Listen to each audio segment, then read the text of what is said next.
ਵਾਹਿਗੁਰੂ ਜੀ ਕਾ ਖਾਲਸਾ ਵਾਹਿਗੁਰੂ ਜੀ ਕੀ ਫਤਿਹ।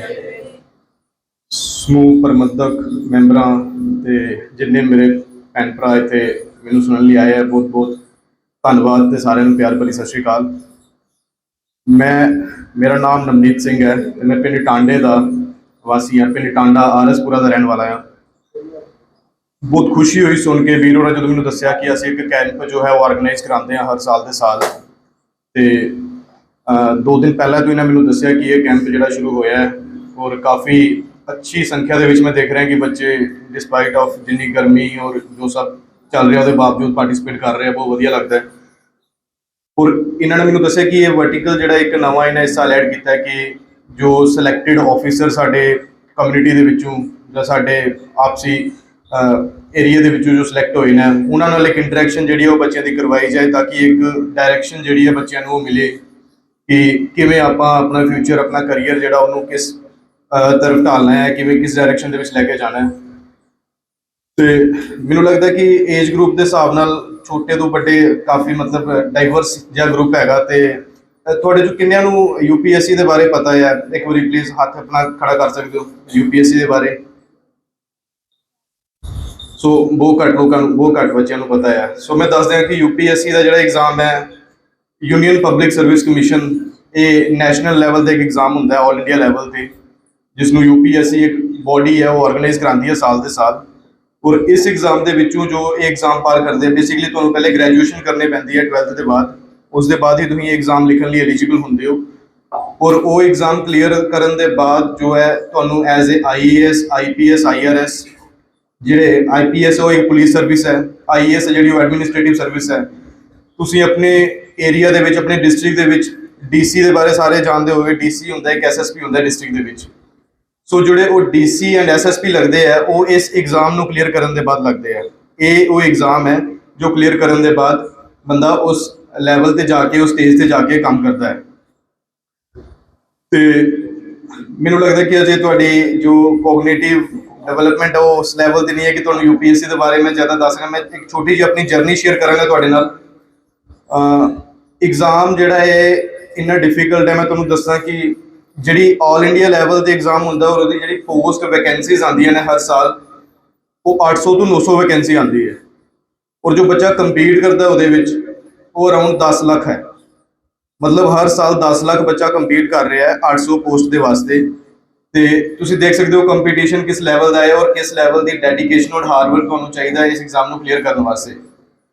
सो इस करके बहुत जरूरी है कि असी एक बेसिक लैवल तो अपनी फाउंडेशन जी है पढ़ाई के इन्नी स्ट्रोंग करिए ताकि कल जो असी उस लैवल से कंपीट करिए। क्योंकि बाहरली स्टेट्स के अगर असी देखी तो एजुकेशन सिस्टम वो इन्ना ज़्यादा डेवलप्ड है कि बच्चों का जो माइंडसैट है वो इनिशियल क्लासिस के इन्ना ज़्यादा डेवलप हो जाता है कि वो साढ़े तो एक नैक्सट स्टेज पर होंगे ऑलरेडी जो असी उन्होंने कंपीट करन जाते हैं। तो कितने ना कितने साडा एजुकेशन सिस्टम है जो उस लैवल पर नहीं है कि असीं उन्हां नाल बराबरी दे कंपीट कर पाइए। इस करके बहुत जरूरी है कि असीं इनिशियल स्टेजिस तो ही स्टार्ट करिए प्रिपरेशन अपनी ताकि जो उन्हां दे नाल असीं कंपीट करिए तो एक लैवल पर होइए। ते उस संदर्भ दे विच जिहड़ा इन्हां उपराला कीता है वीर जी होरां कि एक कैंप लगा रहे हैं। इहदे 2 वर्टिकल हैगे है, शास्त्र ते शस्त्र। ये साडे गुरु महाराज गुरु गोबिंद सिंह साहब जी ने भी कहा है कि शास्त्र ते शस्त्र दोनों का ज्ञान ही बहुत जरूरी है। अज की डेट के जिन्ना शस्त्र का ज्ञान जरूरी है उन्ना ही शास्त्र का ज्ञान भी जरूरी है। शास्त्र तो मेरा मतलब है एजुकेशन। अज तुम देखोगे वो टाइम से अज तो 300-400 साल पहले टाइम से जो जंगा होंदियां सी लड़ाइयां होंदियां सी वो टाइम अज नहीं है। अज तुम कदे भी वो मैदान के जंगा नहीं देखोगे। अजकल जी सब तो पावरफुल चीज़ जी अज की डेट के है वो तुहाडी कलम है। वो तुहाडी कलम है, वो तुहाडी पोस्ट है, वो तुहाडी कुर्सी है जिथे बह के तुसीं चेंज लिया सकते हो, जिथे बह के तुसीं ऐसा कोई काम कर सकते हो जिहड़ी किसी की जिंदगी दे विच चेंज लिया सके। तो बहुत जरूरी है इस करके कि जिथे असीं शस्त्र की विद्या सीखनी है उत्थे असीं शास्त्र की विद्या भी बराबर सीखनी है। एजुकेशन साडी इन्नी स्ट्रोंग होनी चाहिए है कि इनिशियल जो आपां 8th 10th 12th ते पुजदे हां साडे कोल एक डायरैक्शन होनी चाहिए कि असीं जिंदगी दे विच करना की है, असीं किस साइड जाना है। साडी जिहड़ी कम्यूनिटी है इहदे विच बच्चे बहुत अच्छा परफॉर्म कर रहे हैं एजुकेशन दे विच, नो डाउट। हुण थोड़े दिन पहले रिजल्ट आए हैं 10th 12th क्लास के, तुसीं देखिया बच्चे ईवन 98% 99% तक स्कोर कर रहे हैं मार्क्स 10th और 12th दे विच। ਬਟ ਕਿਤੇ ਨਾ ਕਿਤੇ ਜਦੋਂ ਕੰਪੀਟੀਟਿਵ ਐਗਜ਼ਾਮਸ ਦੀ ਵਾਰੀ ਆਉਂਦੀ ਹੈ, ਕੰਪੀਟੀਟਿਵ ਐਗਜ਼ਾਮਸ ਜਦੋਂ ਆਪਾਂ ਜੌਬਸ ਲਈ ਤਿਆਰੀ ਕਰਦੇ ਹਾਂ, ਕਿਉਂਕਿ ਅੱਜ ਦੀ ਡੇਟ ਦੇ ਵਿੱਚ ਅਗਰ ਤੁਸੀਂ ਗ੍ਰੈਜੂਏਸ਼ਨ ਕਰਦੇ ਹੋ, ਕਿਸੇ ਚੰਗੇ ਕਾਲਜ ਤੋਂ ਵੀ ਗ੍ਰੈਜੂਏਸ਼ਨ ਕਰਦੇ ਹੋ, ਇੰਜੀਨੀਅਰਿੰਗ ਕਰਦੇ ਹੋ, ਐਮਬੀਬੀਐਸ ਕਰਦੇ ਹੋ, ਤੁਹਾਨੂੰ ਜੌਬ ਉਦੋਂ ਤੱਕ ਨਹੀਂ ਮਿਲੇਗੀ ਜਦੋਂ ਤੱਕ ਤੁਸੀਂ ਉਹ ਗ੍ਰੈਜੂਏਸ਼ਨ ਦੇ ਬਾਅਦ ਇੱਕ ਹੋਰ ਐਗਜ਼ਾਮ, ਕੰਪੀਟੀਟਿਵ ਐਗਜ਼ਾਮ ਕਲੀਅਰ ਨਹੀਂ ਕਰੋਗੇ। ਕੰਪੀਟੀਟਿਵ ਐਗਜ਼ਾਮ ਕਲੀਅਰ ਕਰਨਾ ਇੰਨਾ ਜ਼ਰੂਰੀ ਹੋ ਚੁੱਕਿਆ ਕਿ ਅਗਰ ਜੌਬ ਲੈਣੀ ਹੈ ਤੇ ਉਹ ਕਲੀਅਰ ਕਰਨਾ ਪੈਣਾ, ਨੋ ਮੈਟਰ ਤੁਹਾਡੇ ਗ੍ਰੈਜੂਏਸ਼ਨ ਦੇ ਵਿੱਚ ਕਿੰਨੇ ਨੰਬਰ ਹੈ, ਤੁਹਾਡੇ 11th 10th 8th ਕਿੰਨੇ ਨੰਬਰ ਤੁਸੀਂ ਲੈਂਦੇ ਹੋ, ਉਹ ਮੈਟਰ ਨਹੀਂ ਕਰਦਾ। ਕਦੇ ਵੀ ਤੁਹਾਨੂੰ ਉਹਨਾਂ ਨੰਬਰਾਂ ਦੇ ਬੇਸਿਸ ਤੇ ਕਦੇ ਵੀ ਤੁਹਾਨੂੰ ਜੌਬ ਨਹੀਂ ਮਿਲੇਗੀ। ਇਸ ਕਰਕੇ ਇਹ ਡਾਇਰੈਕਸ਼ਨ ਮੈਂ ਤੁਹਾਨੂੰ ਕਹਿ ਰਿਹਾ ਕਿ ਜਿਹੜੀ ਡਾਇਰੈਕਸ਼ਨ ਹੈ ਉਹ ਅਸੀਂ ਸ਼ੁਰੂ ਤੋਂ ਹੀ ਐਸੀ ਬਣਾਉਣੀ ਹੈ ਕਿ ਅਸੀਂ ਕੰਪੀਟੀਟਿਵ ਐਗਜ਼ਾਮਸ ਦੀ ਤਿਆਰੀ ਕਰਨੀ ਹੈ। ਅਸੀਂ ਜਿਹੜਾ ਆਪਣਾ ਰੁਝਾਨ ਹੈ ਉਹ ਕੰਪੀਟੀਟਿਵ ਐਗਜ਼ਾਮ ਦੀ ਤਰਫ, ਉਸ ਚੀਜ਼ ਨੂੰ ਆਪਣੇ ਦਿਮਾਗ ਦੇ ਵਿੱਚ ਆਪਣਾ ਟੀਚਾ ਮੰਨ ਕੇ ਉਸ ਤਰੀਕੇ ਦੀ ਅਸੀਂ ਤਿਆਰੀ ਕਰਨੀ ਹੈ ਕਿ ਅਸੀਂ ਕੱਲ ਨੂੰ ਕੰਪੀਟੀਟਿਵ ਐਗਜ਼ਾਮਸ ਕਲੀਅਰ ਕਰ ਸਕੀਏ। ਮੈਂ ਆਪਣੇ ਸਕੂਲ ਟਾਈਮ ਤੇ ਕੋਈ ਇੰਨਾ ਜ਼ਿਆਦਾ ਬ੍ਰਾਈਟ ਸਟੂਡੈਂਟ ਨਹੀਂ ਸੀ। ਐਵਰੇਜ ਨੰਬਰ ਆਉਂਦੇ ਸੀਗੇ ਇਨ 80s, ਕਦੇ 90 ਅਬਵ 95 96 ਉਹਨੇ ਨੰਬਰ ਕਦੇ ਨਹੀਂ ਆਏ ਮੇਰੇ। ਈਵਨ ਤੁਸੀਂ ਸਰਪ੍ਰਾਈਜ਼ ਹੋਵੋਗੇ 8th ਦੇ ਵਿੱਚ ਮੇਰੇ 70s ਦੇ ਵਿੱਚ ਨੰਬਰ ਸੀਗੇ, 78 ਸਮਥਿੰਗ। ਬਟ ਉਹ ਚੀਜ਼ ਅੱਜ ਅਗਰ ਮੈਂ ਦੇਖਦਾ ਪਿੱਛੇ ਮੁੜ ਕੇ ਤੇ ਉਹ ਚੀਜ਼ ਮੈਟਰ ਨਹੀਂ ਕਰਦੀ, ਕਿਉਂਕਿ ਉਸ ਟਾਈਮ ਦੇ ਬੱਚੇ ਸੀਗੇ ਜਿਨ੍ਹਾਂ ਦੇ ਸੇਮ ਮੇਰੀ ਕਲਾਸ ਦੇ ਵਿੱਚ, ਜਿਨ੍ਹਾਂ ਦੇ 90s ਦੇ ਵਿੱਚ ਨੰਬਰ ਸੀ ਜਦੋਂ ਮੇਰੇ 70s ਦੇ ਵਿੱਚ ਸੀ। ਬਟ ਅੱਜ ਜਦੋਂ ਮੈਂ ਪਿੱਛੇ ਮੁੜ ਕੇ ਦੇਖਦਾ ਤੇ ਉਹ ਕੰਪੀਟੀਟਿਵ ਫੀਲਡ ਦੇ ਵਿੱਚ ਫੇਲ ਨੇ। ਮਤਲਬ ਉਹ ਕਿਤੇ ਨਾ ਕਿਤੇ ਉਹਦੇ ਵਿੱਚ ਕੁਝ ਨਾ ਕੁਝ ਕਮੀ ਰਹਿ ਗਈ, ਡਾਇਰੈਕਸ਼ਨ ਆਪਣੀ ਉਹਨਾਂ ਦੀ ਵਧੀਆ ਨਹੀਂ ਰਹੀ ਤੇ ਉਹ ਕੰਪੀਟ ਉਸ ਲੈਵਲ ਤੇ ਨਹੀਂ ਕਰ ਪਾਏ। ਮੈਂ ਇੱਕ ਐਵਰੇਜ ਸਟੂਡੈਂਟ ਸੀਗਾ, 12th ਦੇ ਬਾਅਦ ਇੰਜੀਨੀਅਰਿੰਗ ਕੀਤੀ, ਕਿਉਂਕਿ ਇੱਕ ਦੌਰ ਚੱਲ ਰਿਹਾ ਸੀ ਉਸ ਟਾਈਮ ਇੰਜੀਨੀਅਰਿੰਗ ਦਾ ਕਿ 12ਵੀਂ ਕਰਕੇ ਇੰਜੀਨੀਅਰਿੰਗ ਕਰ ਲਓ, ਜੌਬ ਅੱਛੀ ਹੈ। ਇੰਜੀਨੀਅਰਿੰਗ ਕਰਨ ਦੇ ਬਾਅਦ ਮੈਂ ਤਿਆਰੀ ਸਟਾਰਟ ਕੀਤੀ ਸੀ ਆਪਣੀ 2019 ਦੇ ਵਿੱਚ। ਇਹ ਜਿਹੜਾ UPSC ਦਾ ਐਗਜ਼ਾਮ ਹੈ ਪੂਰਾ 1 ਸਾਲ ਦਾ ਐਗਜ਼ਾਮ ਹੁੰਦਾ ਹੈ, ਔਰ 2019 ਦੇ ਵਿੱਚ ਮੈਂ ਆਪਣਾ ਫਰਸਟ ਅਟੈਂਪਟ ਦਿੱਤਾ ਸੀ। ਇਹ ਮੇਰਾ ਚੌਥਾ ਅਟੈਂਪਟ ਸੀਗਾ, 4 ਸਾਲ ਲਗਾਤਾਰ ਲੱਗੇ ਇਸ ਤਿਆਰੀ ਨੂੰ। ਪਹਿਲਾ ਅਟੈਂਪਟ ਦਿੱਤਾ। ਇਸ ਐਗਜ਼ਾਮ ਦੇ 3 ਸਟੇजेस ਹੁੰਦੀਆਂ ਨੇ, ਪ੍ਰੀਲਿਮਸ, ਮੇਨਸ ਐਂਡ ਇੰਟਰਵਿਊ। ਉਹ ਸਾਰੀਆਂ ਸਟੇजेस ਤੁਹਾਨੂੰ ਪਾਰ ਕਰਨੀਆਂ ਪੈਂਦੀਆਂ। ਅਗਰ ਇੱਕ ਵੀ ਸਟੇਜ ਤੁਸੀਂ ਫੇਲ ਹੋ ਜਾਂਦੇ ਹੋ ਤੁਹਾਨੂੰ ਦੁਬਾਰਾ ਫਸਟ ਸਟੇਜ ਦੇਣੀ ਪੈਂਦੀ ਹੈ। ਪਹਿਲਾ ਦਿੱਤਾ ਅਟੈਂਪਟ, ਪ੍ਰੀਲਿਮਸ ਪਾਸ ਹੋ ਗਿਆ, ਮੇਨਸ ਫੇਲ ਹੋ ਗਿਆ। ਦੂਸਰਾ ਅਟੈਂਪਟ ਦਿੱਤਾ, ਪ੍ਰੀਲਿਮਸ ਨਹੀਂ ਕਲੀਅਰ ਹੋਇਆ ਦੁਬਾਰਾ, ਫਿਰ ਦੁਬਾਰਾ ਤੋਂ ਸਟਾਰਟ। ਤੀਸਰਾ ਅਟੈਂਪਟ ਦਿੱਤਾ, ਸਾਰੀ ਸਟੇजेस ਕਲੀਅਰ ਹੋਈ ਤੇ ਲਾਸਟ ਟੂ ਲਾਸਟ ਈਅਰ ਮੈਨੂੰ IPS 'ਚ ਸਿਲੈਕਸ਼ਨ ਹੋਈ ਸੀ ਤੇ ਇੰਡੀਅਨ ਪੁਲਿਸ ਸਰਵਿਸਿਜ਼ ਐਜ਼ ਮੈਂ IPS ਪ੍ਰੋਫੈਸ਼ਨਲ ਟ੍ਰੇਨਿੰਗ ਕਰ ਰਿਹਾ ਸੀ ਹੈਦਰਾਬਾਦ। ਉਹਦੇ ਬਾਅਦ ਹੀ ਫਿਰ ਚੌਥਾ ਅਟੈਂਪਟ ਦਿੱਤਾ ਤੇ ਫਾਈਨਲੀ ਅੱਜ IAS ਦੇ ਵਿੱਚ ਸਿਲੈਕਸ਼ਨ ਹੋਈ ਹੈ। ਹੁਣ ਇਹ ਜਰਨੀ ਦੇਖਣ ਦੇ ਵਿੱਚ ਬੜੀ ਛੋਟੀ ਜਿਹੀ ਲੱਗਦੀ ਹੈ ਕਿ 4 ਅਟੈਂਪਟ ਦਿੱਤੇ, ਇੱਕ ਵਾਰੀ IPS ਹੋ ਗਿਆ, ਇੱਕ ਵਾਰੀ IAS ਹੋ ਗਿਆ, ਨਾਓ ਸਭ ਕੁਝ ਸੈਟਲ ਹੈ। ਬਟ ਇਹ ਜਿਹੜਾ ਸਫ਼ਰ ਹੈ 4 ਸਾਲ ਦਾ, ਇਹਦੇ ਪਿੱਛੇ ਦੀ ਜਿਹੜੀ ਸਟਰਗਲ ਹੈ ਉਹ ਬਹੁਤ ਘੱਟ ਲੋਕਾਂ ਨੂੰ ਪਤਾ ਹੈ, ਕਿਉਂਕਿ ਜਿਹੜੀ ਸਕਸੈਸ ਹੈ ਉਹ ਸਾਰਿਆਂ ਨੂੰ ਦਿਖਦੀ ਹੈ, ਜਿਹੜਾ ਫੇਲੀਅਰ ਹੁੰਦਾ ਉਹ ਕਿਸੇ ਨੂੰ ਨਹੀਂ ਦਿਖਦਾ। ਔਰ ਉਹ ਫੇਲੀਅਰਸ ਤੁਸੀਂ ਕਿੱਦਾਂ ਫੇਸ ਕਰਨੇ ਆਪਣੀ ਲਾਈਫ 'ਚ, ਜਦੋਂ ਤੁਸੀਂ ਕੱਲ ਨੂੰ ਉਸ ਲੈਵਲ ਤੇ ਜਾਓਗੇ, ਉਸ ਸਟੇਜ ਤੇ ਜਾਓਗੇ, ਉਹ ਫੇਲੀਅਰਸ ਤੁਹਾਨੂੰ ਵੀ ਦੇਖਣ ਨੂੰ ਮਿਲਣਗੇ। ਅਗਰ ਅੱਜ ਮੈਂ ਤੁਹਾਨੂੰ ਕਹਿ ਰਿਹਾ ਕਿ ਕੰਪੀਟੀਟਿਵ ਦੀ ਤਿਆਰੀ ਕਰੋ ਤੇ ਮੈਂ ਗਾਰੰਟੀ ਨਹੀਂ ਦਿੰਦਾ ਕਿ ਤੁਸੀਂ ਐਗਜ਼ਾਮ ਕੰਪੀਟੀਟਿਵ ਦਿਓਗੇ ਤੇ ਕਲੀਅਰ ਹੋਏਗਾ ਹੀ ਹੋਏਗਾ। ਹੋ ਸਕਦਾ ਤੁਹਾਨੂੰ ਫੇਲੀਅਰਸ ਦੇਖਣ ਨੂੰ ਮਿਲਣ, ਹੋ ਸਕਦਾ ਤੁਹਾਨੂੰ ਸੈਟਬੈਕਸ ਲੱਗਣ, 1-2 ਅਟੈਂਪਟ ਤੀਜੇ 'ਚ ਨਾ ਨਿਕਲੇ ਤੁਹਾਡਾ। ਔਰ ਇਹ ਸਿਰਫ UPSC ਦੀ ਗੱਲ ਨਹੀਂ ਹੈ, ਕੋਈ ਵੀ ਐਗਜ਼ਾਮ ਤੁਸੀਂ ਦੋਗੇ, ਤੁਸੀਂ ਬੈਂਕਿੰਗ ਦਾ ਐਗਜ਼ਾਮ ਦਿਓਗੇ, ਤੁਸੀਂ ਆਰਮੀ, CDS, NDA ਕੋਈ ਵੀ ਐਗਜ਼ਾਮ ਦਿਓਗੇ, ਹਰ ਇੱਕ ਐਗਜ਼ਾਮ ਦੇ ਵਿੱਚ ਫੇਲੀਅਰਸ ਤੁਹਾਨੂੰ ਮਿਲਣਗੇ, ਕਿਉਂਕਿ ਕੰਪੀਟੀਸ਼ਨ ਉਸ ਲੈਵਲ ਦਾ ਹੈ ਔਰ ਅਸੀਂ ਉਸ ਲੈਵਲ ਦੀ ਤਿਆਰੀ ਨਹੀਂ ਕਰ ਰਹੇ। ਅਸੀਂ ਆਪਣੀ ਜਿਹੜੀ ਸਾਡੀ ਬੇਸਿਕ ਸਕੂਲਿੰਗ ਹੈ, ਸਾਡੀ ਸਕੂਲਿੰਗ ਦੇ ਵਿੱਚ ਸਾਡਾ ਇੱਕੋ ਹੀ ਮੋਟੋ ਹੁੰਦਾ ਕਿ ਅਸੀਂ ਇੰਨੀ ਪਰਸੈਂਟੇਜ ਲੈਣੀ ਹੈ 12th ਦੇ ਵਿੱਚ, ਇੰਨੀ ਪਰਸੈਂਟੇਜ ਲੈਣੀ ਹੈ 10th ਦੇ ਵਿੱਚ। ਕੁਝ ਸਾਡਾ ਪੀਅਰ ਪ੍ਰੈਸ਼ਰ ਹੁੰਦਾ ਇੱਕ ਦੂਜੇ ਨੂੰ ਦੇਖ ਕੇ ਕਿ ਉਹਦੇ ਇੰਨੇ ਆ ਗਏ, ਮੈਂ ਵੀ ਇੰਨੇ ਲੈਣੇ ਆ। ਕੁਝ ਸਾਡੇ ਪੇਰੈਂਟਸ ਨੇ ਪ੍ਰੈਸ਼ਰਾਈਜ਼ ਕੀਤਾ ਹੁੰਦਾ ਕਿ ਪਰਸੈਂਟੇਜ ਅੱਛੀ ਆਣੀ ਚਾਹੀਦੀ ਹੈ। ਇਸ ਕਰਕੇ ਪਰਸੈਂਟੇਜ ਦੇ ਪਿੱਛੇ ਕਦੇ ਨਾ ਭੱਜੋ। ਮੈਂ ਸਾਰਿਆਂ ਨੂੰ ਇਹੀ ਕਹਿੰਦਾ ਕਿ ਪਰਸੈਂਟੇਜ ਡਜ਼ਨਟ ਮੈਟਰ। ਜਿਹੜਾ UPSC ਦਾ ਐਗਜ਼ਾਮ ਹੈ ਜਿਹੜਾ ਮੈਂ ਦਿੱਤਾ, ਉਹਦੇ 'ਚ ਬੇਸਿਕ ਪਰਸੈਂਟੇਜ ਜਿਹੜੀ ਉਹ 33% ਹੈ। ਅਗਰ ਕਿਸੇ ਦੇ 33% ਨਾਲ ਗ੍ਰੈਜੂਏਸ਼ਨ ਔਰ 33% ਨਾਲ 12th ਪਾਸ ਹੈ ਤੇ ਉਹ ਐਗਜ਼ਾਮ ਦੇ ਸਕਦਾ, ਕੋਈ ਰੋਕ ਟੋਕ ਨਹੀਂ ਹੈ ਉਹਦੇ 'ਚ। ਔਰ ਮੈਂ ਦੇਖੇ ਆ ਬੰਦੇ 40-45% ਵਾਲੇ UPSC ਕਲੀਅਰ ਕਰਦੇ, ਔਰ ਮੈਂ ਦੇਖੇ ਆ ਬੰਦੇ 90% ਵਾਲੇ UPSC 'ਚ ਫੇਲ ਹੁੰਦੇ। ਮੈਂ ਆਪਣੀ ਇੱਕ ਐਗਜ਼ਾਮਪਲ ਦੱਸਦਾ। ਮੇਰੇ ਇੱਕ ਫਰੈਂਡ ਹੀ ਹੈ, ਜਿੱਦਾਂ UPSC ਦਾ ਐਗਜ਼ਾਮ ਹੁੰਦਾ, ਉਹਦਾ ਸਟੇਟ ਦੇ ਵਿੱਚ ਇੱਕ KS ਦਾ ਐਗਜ਼ਾਮ ਹੁੰਦਾ ਸਟੇਟ ਲੈਵਲ ਤੇ, ਜੋ ਤਹਿਸੀਲਦਾਰ SDM ਲੱਗਦੇ ਆ। ਮੇਰਾ ਇੱਕ ਫਰੈਂਡ ਸੀਗਾ, ਉਹ 12th ਦੇ ਵਿੱਚ 2 ਵਾਰ ਫੇਲ ਹੋਇਆ ਸੀ ਔਰ ਉਸਨੇ ਗ੍ਰੈਜੂਏਸ਼ਨ ਕਰਨ ਦੇ ਬਾਅਦ KS ਕਲੀਅਰ ਕੀਤੀ ਹੈ। ਅੱਜ ਉਹ ਤਹਿਸੀਲਦਾਰ ਹੈ। ਅਗਰ ਤੁਹਾਨੂੰ ਇਨੀਸ਼ੀਅਲ ਸਟੇजेस ਦੇ ਵਿੱਚ, ਈਵਨ ਅਗਰ ਅਕੈਡਮੀ ਦੇ ਵਿੱਚ ਸੈਟਬੈਕ ਕੋਈ ਆਉਂਦਾ ਕਿ ਸਾਡੀ ਪਰਸੈਂਟੇਜ ਨਹੀਂ ਆ ਰਹੀ, ਸਾਡੇ ਮਾਰਕਸ ਨਹੀਂ ਆ ਰਹੇ, ਉਹਨਾਂ ਚੀਜ਼ਾਂ ਪਿੱਛੇ ਮਤ ਜਾਓ। ਤੁਸੀਂ ਆਪਣਾ ਮਾਈਂਡਸੈਟ ਇਸ ਲੈਵਲ ਦਾ ਬਣਾਓ ਕਿ ਅਸੀਂ ਕੰਪੀਟੀਟਿਵ ਐਗਜ਼ਾਮ ਕਲੀਅਰ ਕਰਨਾ ਹੈ, ਔਰ ਉਹ ਕਿੱਦਾਂ ਕਲੀਅਰ ਕਰਨਾ ਹੈ, ਉਹਦੇ ਲਈ ਤੁਹਾਨੂੰ ਗਾਈਡੈਂਸ, ਕੋਚਿੰਗ ਜੋ ਵੀ ਵੀਰ ਹੋਰਾਂ ਬਹੁਤ ਵਧੀਆ ਉਪਰਾਲਾ ਕੀਤਾ ਹੈ। ਆਪਾਂ ਕੱਲ ਨੂੰ ਜਦੋਂ ਜਿਵੇਂ ਜਿਵੇਂ ਅੱਗੇ ਵਧੇਗੀ ਇਹ ਚੀਜ਼, ਆਪਾਂ ਕੋਸ਼ਿਸ਼ ਕਰਾਂਗੇ ਕਿ ਤੁਹਾਨੂੰ ਗਾਈਡੈਂਸ ਜੋ ਹੈ ਉਹ ਇੱਕ ਡੈਡੀਕੇਟਿਡਲੀ ਇੱਕ ਚੈਨਲਾਈਜ਼ ਕਰਕੇ ਪ੍ਰੋਵਾਈਡ ਕੀਤੀ ਜਾਏ। ਜੋ ਵੀ ਆਪਣੀ ਕਮਿਊਨਿਟੀ ਦੇ ਆਪਣੀ ਸੁਸਾਇਟੀ ਦੇ ਬੱਚੇ ਸਿਲੈਕਟ ਹੋਏ ਆ, ਆਪਾਂ ਹੈਲਪ ਕਰ ਸਕੀਏ ਤੁਹਾਨੂੰ, ਕਿਉਂਕਿ ਗਾਈਡੈਂਸ ਬਹੁਤ ਮੈਟਰ ਕਰਦੀ ਹੈ। ਹੁਣ ਤੁਹਾਡੇ 'ਚ ਸਾਰਿਆਂ 'ਚ ਪੋਟੈਂਸ਼ੀਅਲ ਹੈ, ਤੁਸੀਂ ਸਾਰੇ ਕੁਝ ਨਾ ਕੁਝ ਕਰ ਸਕਦੇ ਹੋ, ਬਟ ਤੁਹਾਨੂੰ ਪਤਾ ਨਹੀਂ ਹੈ ਕਿ ਕਰਨਾ ਕੀ ਹੈ ਔਰ ਕਰਨਾ ਕਿਵੇਂ ਹੈ। ਸੇਮ ਕੇਸ ਸਾਡੇ ਨਾਲ ਸੀਗਾ ਜਦੋਂ ਆਪਾਂ ਤਿਆਰੀ ਕੀਤੀ ਸੀਗੀ। ਸਾਡੇ ਘਰ 'ਚ ਕੋਈ ਨਹੀਂ ਸੀ ਇਸ ਫੀਲਡ ਦੇ ਵਿੱਚ, ਕਿਸੇ ਨੇ ਪਹਿਲੇ ਕਲੀਅਰ ਨਹੀਂ ਕੀਤਾ ਸੀ। ਹਾਂ, ਅਗਰ ਕਿਸੇ ਨੇ ਕਲੀਅਰ ਕੀਤਾ ਹੁੰਦਾ, ਅਗਰ ਕੋਈ ਸਾਨੂੰ ਗਾਈਡ ਕਰਦਾ, ਹੋ ਸਕਦਾ ਜਿਹੜੇ 4 ਸਾਲ ਸਾਨੂੰ ਲੱਗੇ ਨੇ ਉਹ ਨਹੀਂ ਲੱਗਦੇ, ਹੋ ਸਕਦਾ ਅਸੀਂ ਫਸਟ ਈਅਰ 'ਚ ਅਟੈਂਪਟ ਕਲੀਅਰ ਕਰ ਲੈਂਦੇ। ਇਹ ਸੇਮ ਚੀਜ਼ ਸਾਰੇ ਬੱਚਿਆਂ ਨਾਲ ਇਹੀ ਪ੍ਰੋਬਲਮ ਹੈ। ਪੋਟੈਂਸ਼ੀਅਲ ਸਾਰਿਆਂ 'ਚ ਹੈਗਾ, ਕਰਨਾ ਸਾਰੇ ਚਾਹੁੰਦੇ ਨੇ।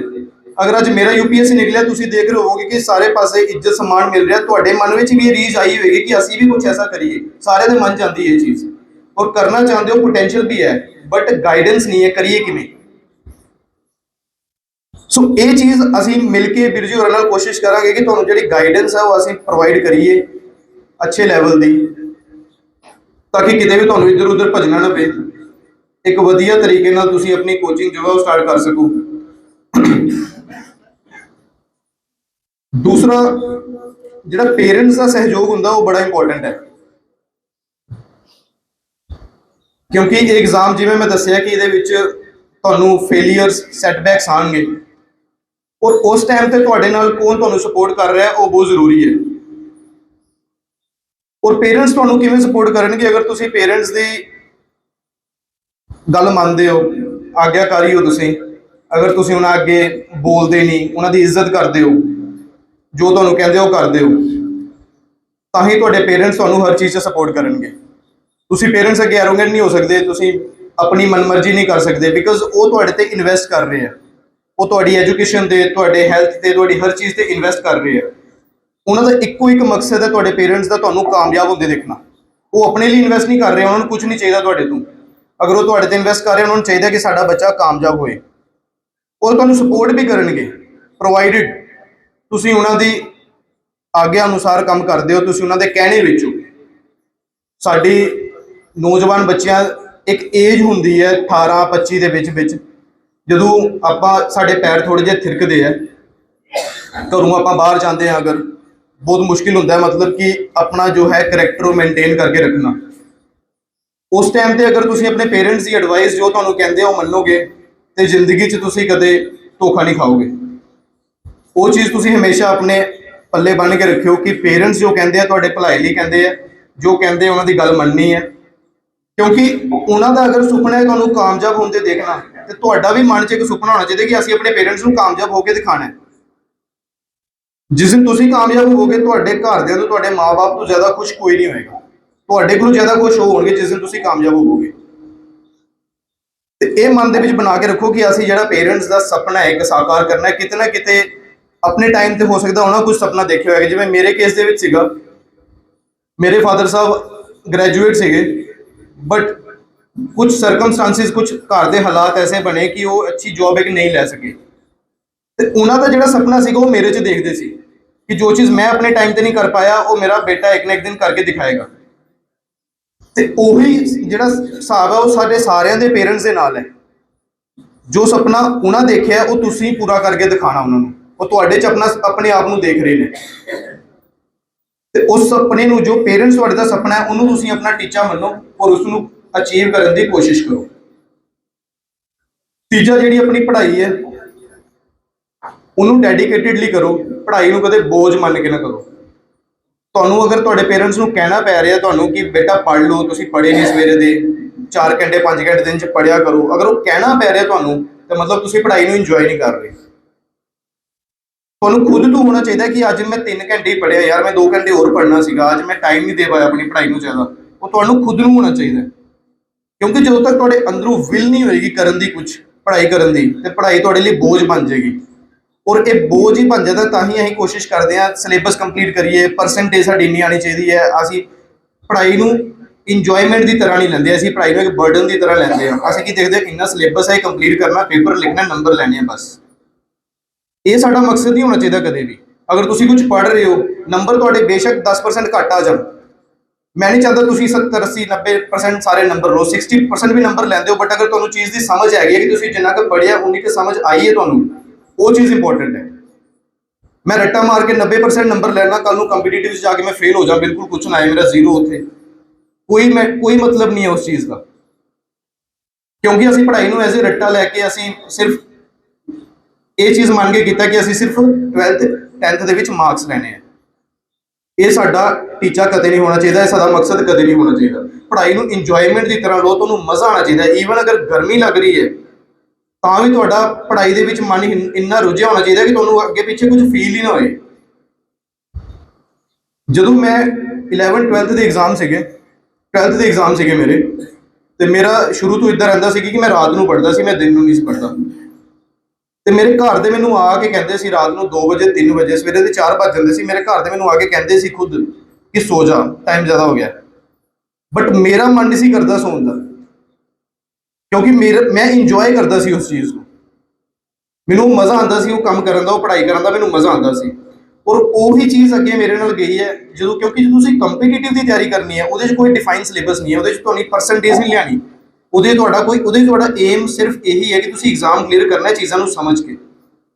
ਉਹੀ ਚੀਜ਼ ਤੁਹਾਨੂੰ ਕੰਪੀਟੀਟਿਵ ਐਗਜ਼ਾਮ ਦੇ ਵਿੱਚ ਹੈਲਪ ਕਰੇਗੀ, ਕਿਉਂਕਿ ਤੁਸੀਂ ਆਪਣੇ ਆਪ ਤੋਂ ਪੜ੍ਹਾਈ ਕਰੋਗੇ। ਇਸ ਕਰਕੇ ਪੜ੍ਹਾਈ ਨੂੰ ਜਿਹੜਾ ਉਹ ਕਦੇ ਵੀ ਬਰਡਨ ਨਾ ਲਓ, ਉਹਨੂੰ ਇੰਜੋਏ ਕਰੋ। ਉਸ ਦੇ ਬਾਅਦ ਸਿਰਫ ਪੜ੍ਹਾਈ ਦੇ ਵਿੱਚ ਹੀ ਨਹੀਂ ਆਪਾਂ ਰਹਿਣਾ। ਇੱਕ ਦੋ ਤਰ੍ਹਾਂ ਦੇ ਲੋਕ ਹੁੰਦੇ ਆ, ਇੱਕ ਹੁੰਦੇ ਆ ਕਿਤਾਬੀ ਕੀੜੇ, ਬਿਲਕੁਲ ਬੁੱਕਵਾਮ ਜਿਹਨੂੰ ਅਸੀਂ ਕਹਿੰਦੇ ਆ, ਕਿ ਸਿਰਫ ਆਪਾਂ ਪੜ੍ਹਾਈ ਹੀ ਕਰਨੀ ਹੈ ਸਾਰਾ ਟਾਈਮ।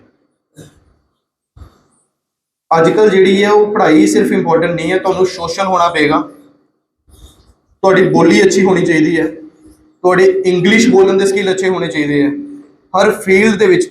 ਈਵਨ ਕਿ ਕੋ ਕਰਿਕੂਲਰ ਐਕਟੀਵਿਟੀਜ਼, ਤੁਸੀਂ ਕੋਈ ਸਪੋਰਟ ਖੇਲੋ, ਕੋਈ ਗੇਮ ਖੇਲੋ, ਉਹ ਵੀ ਬਹੁਤ ਜ਼ਰੂਰੀ ਹੈ ਤੁਹਾਡੀ ਓਵਰਆਲ ਡਿਵੈਲਪਮੈਂਟ ਦੇ ਲਈ। ਕਿਉਂਕਿ ਜਿਹੜੀ ਸਿਰਫ ਪੜ੍ਹਾਈ ਹੈ ਉਹ ਸਿਰਫ ਇੱਕ ਐਜੂਕੇਸ਼ਨ ਤੁਹਾਨੂੰ ਪ੍ਰੋਵਾਈਡ ਕਰੇਗੀ, ਬਟ ਇੱਕ ਕਰੈਕਟਰ ਬਿਲਡਿੰਗ ਜਿਹੜੀ ਤੁਹਾਡੀ ਹੋਏਗੀ, ਜਿਹੜਾ ਤੁਹਾਡੇ ਵਿਅਕਤੀਤਵ ਬਣੇਗਾ, ਉਹ ਤੁਹਾਡਾ ਓਵਰਆਲ ਬਾਕੀ ਐਕਟੀਵਿਟੀਜ਼ ਦੇ ਨਾਲ ਬਣੇਗਾ। ਤੁਸੀਂ ਕੋਈ ਗੇਮ ਖੇਲਦੇ ਹੋ, ਤੁਸੀਂ ਕੋਈ ਹੋਰ ਐਕਟੀਵਿਟੀ ਕਰਦੇ ਹੋ, ਪੇਂਟਿੰਗ, ਡਾਂਸਿੰਗ, ਸਿੰਗਿੰਗ, ਕੁਝ ਵੀ ਕਰਦੇ ਹੋ, ਉਹ ਚੀਜ਼ਾਂ ਤੁਹਾਡੀ ਪਰਸਨੈਲਿਟੀ ਨੂੰ ਇਨਹੈਂਸ ਕਰਨਗੀਆਂ। ਕੋਈ ਨਾ ਕੋਈ ਆਪਣੀ ਹੌਬੀ ਡਿਵੈਲਪ ਕਰੋ, ਉਹਨੂੰ ਪਰਸਿਊ ਕਰੋ, ਉਹਨੂੰ ਫਾਲੋ ਕਰੋ, ਉਹ ਚੀਜ਼ ਬੜੀ ਇੰਪੋਰਟੈਂਟ ਹੈ। ਕਿਉਂਕਿ ਅੱਜ ਕੱਲ੍ਹ ਜਿਹੜੀ ਐਗਜ਼ਾਮ ਹੈ ਨਾ, ਇਹ ਸਿਰਫ ਪੜ੍ਹਾਈ ਦੇ ਬੇਸ ਦੇ ਨਹੀਂ ਹੈ। ਕੋਈ ਵੀ ਐਗਜ਼ਾਮ ਹੁੰਦਾ ਅੱਜ ਕੱਲ੍ਹ, ਜੌਬ ਤੁਸੀਂ ਕੋਈ ਵੀ ਲੈਣੀ ਹੈ, ਰਿਟਨ ਤੁਸੀਂ ਕਲੀਅਰ ਕਰ ਲਿਆ, ਉਹਦੇ ਬਾਅਦ ਉਸਦਾ ਇੰਟਰਵਿਊ ਹੁੰਦਾ ਹੈ। ਅਗਰ ਤੁਹਾਡੀ ਬੋਲਣ ਦਾ ਤਰੀਕਾ ਅੱਛਾ ਨਹੀਂ ਹੈ, ਤੁਹਾਡੀ ਇੰਗਲਿਸ਼ ਕਮਿਊਨੀਕੇਸ਼ਨ ਸਕਿੱਲ ਅੱਛੇ ਨਹੀਂ ਹੈ, ਤੁਸੀਂ ਉਹ ਇੰਟਰਵਿਊ ਕਿਵੇਂ ਫੇਸ ਕਰੋਗੇ? ਜਿੰਨਾ ਵੀ ਤੁਸੀਂ ਵਧੀਆ ਰਿਟਨ ਐਗਜ਼ਾਮ ਕਰ ਲਿਆ ਪੜ੍ਹ ਕੇ, ਬਟ ਅਗਰ ਤੁਹਾਡਾ ਇੰਟਰਵਿਊ ਤੁਸੀਂ ਸਕਸੀਡ ਨਹੀਂ ਕਰ ਪਾਉਂਦੇ, ਤਾਂ ਫਿਰ ਤੁਸੀਂ ਬਿਲਕੁਲ ਬੈਕ ਟੂ ਜ਼ੀਰੋ। ਇਸ ਕਰਕੇ ਜਿਹੜਾ ਆਪਣੀ ਪਰਸਨੈਲਿਟੀ ਨੂੰ ਓਵਰਆਲ ਡਿਵੈਲਪ ਕਰਨ ਦੀ ਕੋਸ਼ਿਸ਼ ਕਰੋ। ਫੇਲੀਅਰਸ ਜਿਹੜੇ ਨੇ ਉਹਨਾਂ ਨੂੰ ਅੱਛੀ ਤਰ੍ਹਾਂ ਫੇਸ ਕਰੋ। ਮੈਂ ਜਿਵੇਂ ਆਪਣੀ ਜਰਨੀ ਦੇ ਵਿੱਚ ਫੇਲੀਅਰ ਫੇਸ ਕੀਤੇ, 1 ਸਾਲ ਤਿਆਰੀ ਕਰਨੀ, ਤੁਸੀਂ ਮੰਨੋ ਪੂਰਾ 1 ਸਾਲ ਤਿਆਰੀ ਕਰਨੀ ਇੰਨਾ ਟਫ ਐਗਜ਼ਾਮ ਦੀ, ਔਰ ਉਸ ਦੇ ਬਾਅਦ ਰਿਜ਼ਲਟ ਆਇਆ ਔਰ ਤੁਸੀਂ ਫੇਲ ਹੋ ਜਾਓ। ਕਿਸ ਲੈਵਲ ਦਾ ਸੈਟਬੈਕ, ਕਿਸ ਲੈਵਲ ਦਾ ਪਰੇਸ਼ਾਨ ਬੰਦਾ ਹੋ ਜਾਏਗਾ, ਤੁਸੀਂ ਆਈਡੀਆ ਲਾ ਸਕਦੇ ਹੋ ਕਿ ਤੁਹਾਨੂੰ ਦੁਬਾਰਾ ਪੂਰਾ 1 ਸਾਲ ਸ਼ੁਰੂ ਤੋਂ ਤਿਆਰੀ ਕਰਨੀ ਪਏਗੀ ਉਸ ਚੀਜ਼ ਦੀ। ਮੇਰਾ ਪਹਿਲਾ ਐਗਜ਼ਾਮ ਵੀ ਫੇਲ ਹੋਇਆ, ਦੂਜਾ ਐਗਜ਼ਾਮ ਵੀ ਫੇਲ ਹੋਇਆ। ਉਹਦੇ ਬਾਅਦ ਮੈਂ UPSC civil services IAS IPS ਛੱਡ ਕੇ ਇੱਕ ਦੂਸਰਾ ਐਗਜ਼ਾਮ ਦਿੱਤਾ, ਉਹ ਕਲੀਅਰ ਕੀਤਾ ਤਾਂ ਕਿ ਕੁਛ ਨਾ ਕੁਛ ਜੌਬ ਲੱਗੀ। ਅਸਿਸਟੈਂਟ ਕਮਾਂਡੈਂਟ ਦੇ ਵਿੱਚ ਮੇਰੀ ਸਿਲੈਕਸ਼ਨ ਹੋਈ। ਉਹਦੇ ਬਾਅਦ ਤੀਜੇ ਐਗਜ਼ਾਮ 'ਚ ਸਫਲਤਾ ਮਿਲੀ, ਲੇਕਿਨ ਜਦੋਂ IPS ਮਿਲ ਗਿਆ ਤਾਂ ਵੀ ਮਨ ਦੇ ਵਿੱਚ ਇੰਨੀ ਚਾਹ ਸੀਗੀ ਕਿ ਅਜੇ IPS ਮਿਲਿਆ, ਲੇਕਿਨ ਇੱਥੇ ਰੁਕਣਾ ਨਹੀਂ ਹੈ। ਕਿਉਂਕਿ ਜੋ ਮਨ ਦੇ ਵਿੱਚ ਸਾਧਿਆ ਸੀ ਸ਼ੁਰੂ ਤੋਂ ਕਿ IAS ਦੇ ਵਿੱਚ ਜਾਣਾ ਹੈ, ਆਪਣੀ ਸਟੇਟ ਦੇ ਵਿੱਚ ਜਾ ਕੇ ਵਧੀਆ ਸਰਵ ਕਰਨਾ ਹੈ, ਆਪਣੀ ਸੁਸਾਇਟੀ, ਆਪਣੀ ਕਮਿਊਨਿਟੀ ਨੂੰ ਅੱਛਾ ਇੰਪਰੂਵ ਕਰਨਾ ਹੈ। IPS ਸਿਲੈਕਸ਼ਨ ਹੋਣ ਦੇ ਬਾਅਦ ਵੀ ਜਦੋਂ ਮੈਂ ਟ੍ਰੇਨਿੰਗ ਦੇ ਵਿੱਚ ਸੀਗਾ, ਸਾਡੀ IPS ਦੀ ਟ੍ਰੇਨਿੰਗ ਜਿਹੜੀ ਹੁੰਦੀ ਹੈ ਉਹ ਬੜੀ ਹਾਰਡ ਹੁੰਦੀ ਹੈ। ਮੈਂ ਤੁਹਾਨੂੰ ਦੱਸ ਦਿਆਂ, ਸਵੇਰੇ 4:30 ਵਜੇ ਤੁਸੀਂ ਉੱਠਣਾ ਹੁੰਦਾ, ਸ਼ਾਮ ਨੂੰ 7 ਵਜੇ ਤੱਕ ਤੁਹਾਡੀ ਐਕਟੀਵਿਟੀਜ਼ ਹੁੰਦੀ ਹੈ। ਔਰ ਉਹ ਟ੍ਰੇਨਿੰਗ ਦੇ ਵਿੱਚ ਰਹਿੰਦੇ ਹੋਏ ਮੈਂ ਆਪਣੀ ਇੰਟਰਵਿਊ ਦੀ ਤਿਆਰੀ ਕੀਤੀ ਸੀ। ਮਤਲਬ ਸ਼ਾਮ ਨੂੰ 7 ਵਜੇ ਰੂਮ 'ਚ ਆਉਣਾ, ਆ ਕੇ ਨਹਾ ਕੇ ਅੱਧਾ 1 ਘੰਟਾ, ਉਹਦੇ ਬਾਅਦ 2-2.5 ਘੰਟੇ ਪੜ੍ਹਾਈ ਕਰਨੀ ਇੰਟਰਵਿਊ ਵਾਸਤੇ। ਸੋ ਇਹ ਚੀਜ਼ ਤੁਹਾਡੇ ਅੰਦਰ ਕਦੋਂ ਆਏਗੀ, ਇਹ ਮੋਟੀਵੇਸ਼ਨ ਤੁਹਾਡੇ ਅੰਦਰ ਕਦੋਂ ਆਏਗੀ? ਅਸੀਂ ਜਦੋਂ ਇੰਨਾ ਥੱਕ ਹਾਰ ਕੇ ਬੰਦਾ ਕੋਈ 4:30 ਵਜੇ ਸਵੇਰੇ ਉੱਠਿਆ, 7 ਵਜੇ ਰੂਮ 'ਚ ਆਉਂਦਾ, ਬੰਦਾ ਸੋਚਦਾ ਕਿ ਹੁਣ ਆਪਾਂ ਰੈਸਟ ਕਰੀਏ, ਛੱਡੋ। ਔਰ IPS ਏਡੀ ਵਧੀਆ ਸਰਵਿਸ ਹੈ ਕਿ ਕਿਸੇ ਨੂੰ ਵੀ ਅਗਰ ਮਿਲੇਗੀ ਤੇ ਮੈਨੂੰ ਲੱਗਦਾ ਕਿ ਕੋਈ ਗਿਣਵੇਂ ਚੁਣਵੇਂ ਹੋਣਗੇ ਜਿਹੜੇ ਮਤਲਬ ਦੁਬਾਰਾ ਅਟੈਂਪਟ ਦੇਣਗੇ ਕਿ ਆਪੇ ਇਹਦੇ ਤੋਂ ਸਰਵਿਸ ਇੰਪਰੂਵ ਕਰਨੀ ਹੈ। ਬਿਕਾਜ਼ IPS अगर ਤੁਸੀਂ ਜਾਣਦੇ ਹੋ, ਇਸ ਜਿਸ ਏਜ ਤੇ ਮੈਂ ਗਿਆ ਸੀ ਉਸ ਏਜ ਤੇ ਅਗਰ ਤੁਸੀਂ ਜਾਣਦੇ ਹੋ, ਤੁਸੀਂ DGP ਆਫ ਸਟੇਟ ਰਿਟਾਇਰ ਹੁੰਦੇ ਹੋ, ਜੋ ਕਿ ਇੱਕ ਸਟੇਟ ਦਾ ਸਭ ਤੋਂ ਵੱਡਾ ਪੁਲਿਸ ਆਫੀਸਰ ਹੁੰਦਾ ਹੈ। ਉਹ ਜੌਬ ਹੋਣ ਦੇ ਬਾਵਜੂਦ ਤੁਹਾਡੇ ਅੰਦਰ ਇਸ ਲੈਵਲ ਦੀ ਮੋਟੀਵੇਸ਼ਨ ਹੋਣੀ ਚਾਹੀਦੀ ਹੈ ਕਿ ਤੁਸੀਂ ਦੁਬਾਰਾ ਐਗਜ਼ਾਮ ਦੀ ਤਿਆਰੀ ਕਰਨੀ ਹੈ ਔਰ ਇਹਦੇ ਕੋਲ ਇੱਕ ਅਪਰ ਜਿਹੜੀ ਸਰਵਿਸ ਹੈ ਉਹ ਲੈਣੀ ਹੈ। ਔਰ ਉਹ ਚਾਹ ਤੁਹਾਡੇ ਅੰਦਰ ਕਦੋਂ ਆਏਗੀ, ਜਦੋਂ ਅੰਦਰੋਂ ਇੱਕ ਮੋਟੀਵੇਸ਼ਨ ਹੈ, ਤੁਹਾਨੂੰ ਕੋਈ ਬਾਹਰੋਂ ਕਹਿ ਨਹੀਂ ਰਿਹਾ ਪੜ੍ਹਨ ਲਈ। ਕਿਉਂਕਿ ਅਜੇ ਤੁਹਾਡੇ ਪੇਰੈਂਟਸ ਕਹਿ ਰਹੇ ਪੜ੍ਹਨ ਲਈ 10th 12th ਹੋ ਸਕਦਾ ਗ੍ਰੈਜੂਏਸ਼ਨ ਤੱਕ ਕਹਿਣ, ਲੇਕਿਨ ਜਦੋਂ ਤੁਸੀਂ ਕਿਸ ਚੀਜ਼ ਦੀ ਤਿਆਰੀ ਕਰਨੀ ਸ਼ੁਰੂ ਕਰੋਗੇ ਤੁਹਾਡੇ ਪੇਰੈਂਟਸ ਨਹੀਂ ਹੋਣਗੇ ਤੁਹਾਨੂੰ ਕਹਿਣ ਲਈ ਕਿ ਬੇਟਾ ਪੜ੍ਹ ਲੈ। ਤੇ ਉਹ ਮੋਟੀਵੇਸ਼ਨ ਤੁਹਾਨੂੰ ਅੰਦਰੋਂ ਹੋਣੀ ਚਾਹੀਦੀ ਹੈ। ਜਦੋਂ ਤੱਕ ਉਹ ਮੋਟੀਵੇਸ਼ਨ ਤੁਹਾਡੇ ਅੰਦਰੋਂ ਨਹੀਂ ਹੈ, ਤੁਸੀਂ ਨਹੀਂ ਕਰ ਪਾਓਗੇ ਕੰਪੀਟੀਟਿਵ ਦੀ ਤਿਆਰੀ। ਇਸ ਕਰਕੇ ਜਿਹੜਾ ਮਕਸਦ ਹੈ ਆਪਣਾ, ਜਿਹੜਾ ਏਮ ਹੈ, ਉਹ ਹਮੇਸ਼ਾ ਹਾਈ ਰੱਖੋ। ਤੁਹਾਡੇ ਪੇਰੈਂਟਸ ਕੁਛ ਨਾ ਕੁਛ ਤੁਹਾਨੂੰ ਕਹਿੰਦੇ ਹੋਣਗੇ ਬੇਟਾ ਇਹ ਪੜ੍ਹ ਲਓ, ਵੱਡੇ ਹੋ ਕੇ ਇਹ ਬਣ ਜਾਓ, ਇਹ ਬਣ ਜਾਓ, ਠੀਕ ਹੈ, ਉਹਨਾਂ ਦੀ ਵੀ ਸੁਣੋ। ਆਪਣਾ ਵੀ ਇੱਕ ਮਕਸਦ ਜਿਹੜਾ ਲਾਈਫ ਦੇ ਵਿੱਚ ਉਹ ਸੈੱਟ ਕਰੋ। ਦੂਜਿਆਂ ਨੂੰ ਦੇਖੋ, ਬੰਦੇ ਜਿਹੜੇ ਚੰਗੇ ਲੋਕ ਨੇ, ਜਿਹੜੇ ਚੰਗੀ ਫੀਲਡ ਜਾ ਰਹੇ ਨੇ, ਉਹਨਾਂ ਨੂੰ ਦੇਖੋ, ਉਹਨਾਂ ਨੂੰ ਦੇਖ ਕੇ ਇੱਕ ਆਪਣਾ ਏਮ ਤਿਆਰ ਕਰੋ ਆਪਣੇ ਦਿਮਾਗ ਦੇ ਵਿੱਚ ਕਿ ਅਸੀਂ ਵੀ ਕੱਲ ਨੂੰ ਇਹ ਬਣਨਾ ਹੈ। ਅਗਰ ਅੱਜ ਮੈਂ ਇੱਥੇ ਤੁਹਾਡੇ ਸਾਹਮਣੇ ਖੜਾ UPSC ਕਲੀਅਰ ਕਰਕੇ, ਅਗਰ ਅੱਜ ਤੋਂ 4 5 6 10 ਸਾਲ ਬਾਅਦ ਤੁਹਾਡੇ ਚੋਂ ਕੋਈ ਇੱਕ ਅੱਧਾ UPSC ਕਲੀਅਰ ਕਰੇਗਾ, ਮੈਨੂੰ ਬੜੀ ਖੁਸ਼ੀ ਹੋਏਗੀ ਉਸ ਗੱਲ ਦੀ, ਕਿਉਂਕਿ ਤੁਸੀਂ ਮੈਨੂੰ ਦੇਖ ਕੇ ਇੱਕ ਆਪਣਾ ਏਮ ਸੈੱਟ ਕਰੋਗੇ ਔਰ ਕੱਲ ਨੂੰ ਤੁਸੀਂ ਸਕਸੀਡ ਹੁੰਦੇ ਹੋ। ਤੇ ਮੈਨੂੰ ਆਪਣੀ ਸਿਲੈਕਸ਼ਨ ਤੋਂ ਜ਼ਿਆਦਾ ਤੁਹਾਡੀ ਸਿਲੈਕਸ਼ਨ ਹੋਏਗੀ ਕਿ ਮੈਂ ਕਿਸੇ ਨੂੰ ਇੰਸਪਾਇਰ ਕਰ ਪਾਇਆ ਆਪਣੇ ਵਰਡਸ ਦੇ ਨਾਲ। ਇਸ ਕਰਕੇ ਚੰਗੀਆਂ ਚੀਜ਼ਾਂ ਨੂੰ ਸਿੱਖੋ। ਦੋਨੋਂ ਤਰ੍ਹਾਂ ਦੀਆਂ ਚੀਜ਼ਾਂ ਤੁਹਾਨੂੰ ਮਿਲਣਗੀਆਂ, ਮਾੜੀਆਂ ਚੀਜ਼ਾਂ ਵੀ ਮਿਲਣਗੀਆਂ ਸੋਸਾਇਟੀ 'ਚ, ਚੰਗੀਆਂ ਚੀਜ਼ਾਂ ਮਿਲਣਗੀਆਂ। ਤੁਹਾਡੇ ਤੇ ਕਿ ਤੁਸੀਂ ਚੰਗੀਆਂ ਚੀਜ਼ਾਂ ਤੋਂ ਸਿੱਖਣਾ ਜਾਂ ਮਾੜੀਆਂ ਚੀਜ਼ਾਂ ਤੋਂ ਸਿੱਖਣਾ। ਕਿਉਂਕਿ ਅਗਰ ਚੰਗੀਆਂ ਚੀਜ਼ਾਂ ਤੋਂ ਸਿੱਖੋਗੇ ਸਿਰਫ ਤੁਹਾਡਾ ਹੀ ਨਾਂ ਰੋਸ਼ਨ ਨਹੀਂ ਹੋਣਾ, ਤੁਹਾਡੀ ਪੂਰੀ ਫੈਮਿਲੀ ਦਾ, ਤੁਹਾਡੇ ਪੇਰੈਂਟਸ ਦਾ, ਤੁਹਾਡੇ ਪੂਰੇ ਏਰੀਆ ਦਾ ਨਾਂ ਰੋਸ਼ਨ ਹੋਣਾ, ਪੂਰੀ ਕਮਿਊਨਿਟੀ ਦਾ ਨਾਂ ਤੁਸੀਂ ਰੋਸ਼ਨ ਕਰੋਗੇ। ਔਰ ਇਹ ਬਹੁਤ ਜ਼ਰੂਰੀ ਹੈ, ਕਿਉਂਕਿ ਜਿਹੜੀ ਸਾਡੀ ਕਮਿਊਨਿਟੀ ਹੈ, ਇਹਦੇ ਵਿੱਚ ਜਿਹੜੀ ਸਾਡੀ ਹਾਇਰ ਅਪਸ ਦੇ ਵਿੱਚ ਜਿਹੜੇ ਸਾਡੇ ਆਫੀਸ਼ੀਅਲ ਨੇ ਉਹ ਬਹੁਤ ਘੱਟ ਨੇ। ਐਡਮਿਨਿਸਟ੍ਰੇਸ਼ਨ ਦੀ ਗੱਲ ਕਰੀਏ, ਪੁਲਿਸ ਦੀ ਗੱਲ ਕਰੀਏ, ਸਾਡੇ ਆਪਣੇ ਲੋਕ ਉੱਥੇ ਬੜੇ ਘੱਟ ਨੇ। ਹੁਣ ਅਸੀਂ ਸਰਵ ਕਰਨਾ ਹੈ ਆਲ ਇੰਡੀਆ, ਸਾਡਾ ਜਿਹੜਾ ਮੋਟੋ ਹੈ ਸਾਰੇ ਸਾਡੇ ਵਾਸਤੇ ਇਕੁਅਲ ਹੈ। ਅਸੀਂ ਪੂਰੀ ਹਰ ਇੱਕ ਕਮਿਊਨਿਟੀ ਨੂੰ, ਹਰ ਇੱਕ ਸੁਸਾਇਟੀ ਨੂੰ ਬਰਾਬਰ ਸਰਵ ਕਰਨਾ ਹੈ। ਬਟ ਅਗਰ ਆਪਣਾ ਬੰਦਾ ਕੋਈ ਨਾ ਕੋਈ ਕਿਤੇ ਬੈਠਾ ਹੁੰਦਾ, ਸਾਨੂੰ ਇੱਕ ਮਨ 'ਚ ਇੱਕ ਸੈਟਿਸਫੈਕਸ਼ਨ ਰਹਿੰਦੀ ਹੈ ਕਿ ਯਾਰ ਸਾਡਾ ਬੰਦਾ ਉੱਥੇ ਹੈਗਾ, ਸਾਡਾ ਕੰਮ ਅਗਰ ਕੱਲ ਨੂੰ ਕੋਈ ਹੋਏਗਾ ਤੇ ਜ਼ਰੂਰ ਕਰੇਗਾ। ਤੇ ਉਹ ਚੀਜ਼ ਸਾਡੇ ਲਈ ਬਹੁਤ ਜ਼ਰੂਰੀ ਹੈ ਕਿ ਸਾਡੀ ਆਪਣੀ ਕਮਿਊਨਿਟੀ ਦੇ ਬੱਚੇ ਇੱਕ ਉਸ ਲੈਵਲ ਤੇ ਪੁੱਜਣ, ਤਾਂ ਕਿ ਸਾਡੀ ਰਿਪਰੈਜ਼ੈਂਟੇਸ਼ਨ ਜਿਹੜੀ ਹੈ ਉਹ ਹਰ ਇੱਕ ਫੀਲਡ ਦੇ ਵਿੱਚ ਬਰਾਬਰ ਹੋਏ। ਉਸੇ ਤਰੀਕੇ ਨਾਲ ਹੀ ਆਪਾਂ ਆਪਣੀ ਜਿਹੜੀ ਕੌਮ ਹੈ, ਜਿਹੜੀ ਸਾਡੀ ਕਮਿਊਨਿਟੀ ਹੈ, ਉਹਨੂੰ ਇੰਪਾਵਰ ਕਰ ਸਕਦੇ ਹਾਂ। ਅੱਜ ਅਗਰ ਮੇਰੀ ਸਿਲੈਕਸ਼ਨ ਹੋਈ ਹੈ, ਤੁਸੀਂ ਸਾਰੇ ਇੱਥੇ ਮੈਨੂੰ ਸੁਣਨ ਲਈ ਬੈਠੇ ਹੋ, ਕੱਲ ਨੂੰ 10 ਹੋਰ ਦੀ ਹੁੰਦੀ ਹੈ ਤੇ ਇਕੱਠ ਤੁਸੀਂ ਸੋਚ ਸਕਦੇ ਹੋ ਕਿੰਨਾ ਜ਼ਿਆਦਾ ਹੋਏਗਾ। ਇੱਕ ਇਫੈਕਟ, ਮਲਟੀਪਲਾਇਰ ਇਫੈਕਟ ਹੁੰਦਾ। ਅਗਰ ਇੱਕ ਦੀ ਸਿਲੈਕਸ਼ਨ ਹੋਈ ਹੈ, ਅਗਰ 10 ਨੂੰ ਇੰਸਪਾਇਰ ਕਰ ਰਿਹਾ, ਕੱਲ ਨੂੰ 10 ਜਿਹੜੇ ਹੋਰ 10 ਨੂੰ ਇੰਸਪਾਇਰ ਕਰਨਗੇ। ਇਹ ਬਹੁਤ ਜ਼ਰੂਰੀ ਹੈ ਕਿ ਅਗਰ ਤੁਸੀਂ ਅੱਜ ਇੱਥੇ ਸੁਣਨ ਲਈ ਆਏ ਹੋ, ਇੱਥੇ ਬੈਠੇ ਹੋ, ਮੇਰੇ ਕੋਲ ਅਗਰ 4 ਗੱਲਾਂ ਵੀ ਤੁਸੀਂ ਸਿੱਖ ਕੇ ਘਰ ਜਾ ਕੇ ਉਹਨੂੰ ਇੰਪਲੀਮੈਂਟ ਕਰਦੇ ਹੋ, ਕੱਲ ਨੂੰ ਤੁਹਾਡੇ ਫਿਊਚਰ 'ਚ ਕੰਮ ਆਉਂਦੀਆਂ, ਜੋ ਕਿ ਤੁਹਾਨੂੰ ਸਕਸੈਸਫੁਲ ਹੋਣ 'ਚ ਮਦਦ ਕਰਦੀਆਂ ਕੱਲ ਨੂੰ, ਤੇ ਉਹ ਬਹੁਤ ਜ਼ਰੂਰੀ ਹੈ। ਇਸ ਕੈਂਪ ਦਾ ਸੋਲ ਪਰਪਸ ਹੀ ਉਹੀ ਹੈ ਕਿ ਤੁਸੀਂ ਕੁਝ ਤੋਂ ਪੋਜ਼ਿਟਿਵ ਸਿੱਖ ਕੇ ਜਾਓ ਔਰ ਉਸ ਚੀਜ਼ ਨੂੰ ਇੰਪਲੀਮੈਂਟ ਕਰੋ ਕੱਲ ਨੂੰ। ਇਹ ਸਿਰਫ ਇਦਾਂ ਨਹੀਂ ਹੋਣਾ ਚਾਹੀਦਾ ਕਿ ਤੁਸੀਂ 3 ਦਿਨ ਕੈਂਪ ਲਗਾਇਆ, ਤੁਸੀਂ ਚੀਜ਼ਾਂ ਸਿੱਖੀਆਂ, ਬਟ ਕੱਲ ਨੂੰ ਉਹਨੂੰ ਇੰਪਲੀਮੈਂਟ ਨਹੀਂ ਕਰ ਪਾਏ ਤੇ ਇਹਨਾਂ ਦੇ ਜਿਹੜੇ ਐਫਰਟ ਨੇ ਉਹ ਵੀ ਬੇਕਾਰ ਜਾਣਗੇ ਔਰ ਤੁਹਾਡਾ ਇੱਥੇ ਗਰਮੀ 'ਚ ਬੈਠਣਾ ਵੀ ਬੇਕਾਰ ਜਾਏਗਾ। ਸੋਲ ਪਰਪਸ ਜਿਹੜਾ ਇਸ ਕੈਂਪ ਦਾ ਇਹ ਹੈ ਕਿ ਤੁਸੀਂ ਜੋ ਇੱਥੇ ਅੱਜ ਸਿੱਖ ਰਹੇ ਹੋ, 2-3 ਦਿਨ ਦੇ ਵਿੱਚ ਜੋ ਸਿੱਖੋਗੇ, ਉਸ ਚੀਜ਼ ਨੂੰ ਤੁਸੀਂ ਇੰਪਲੀਮੈਂਟ ਕਰਨਾ ਹੈ ਆਪਣੀ ਜ਼ਿੰਦਗੀ ਦੇ ਵਿੱਚ ਆਉਣ ਵਾਲੇ ਸਾਲਾਂ ਦੇ ਵਿੱਚ।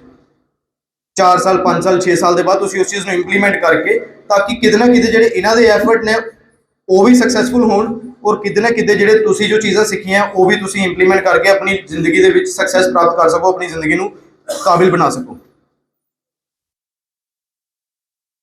ਇਸ ਦੇ ਇਲਾਵਾ ਅਗਰ ਤੁਹਾਡੇ ਕੋਈ ਕੁਐਸਚਨਸ, ਕੋਈ ਡਾਊਟਸ, ਕੁਝ ਅਗਰ ਕੋਈ ਪੁੱਛਣਾ ਚਾਹੁੰਦਾ ਹੈ ਤੇ ਪਲੀਜ਼ ਤੁਸੀਂ ਪੁੱਛ ਸਕਦੇ ਹੋ।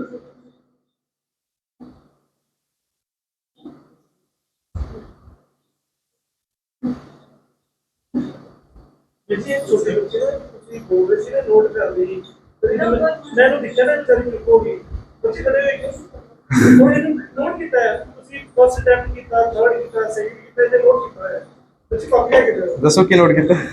ਸ਼ਾਬਾਸ਼ੀ ਦੇ ਦਿਓ। ਹਾਂ ਹਾਂ ਬਿਲਕੁਲ ਬਿਲਕੁਲ, ਦੱਸੋ ਕੀ ਨੋਟ ਕੀਤਾ? ਕਿਆ ਬਾਤ, ਤੁਸੀਂ ਦੇਖਿਆ ਨਾ ਪੈਕ ਲੱਗਦਾ ਹੈ ਐਸੇ ਚੱਲ।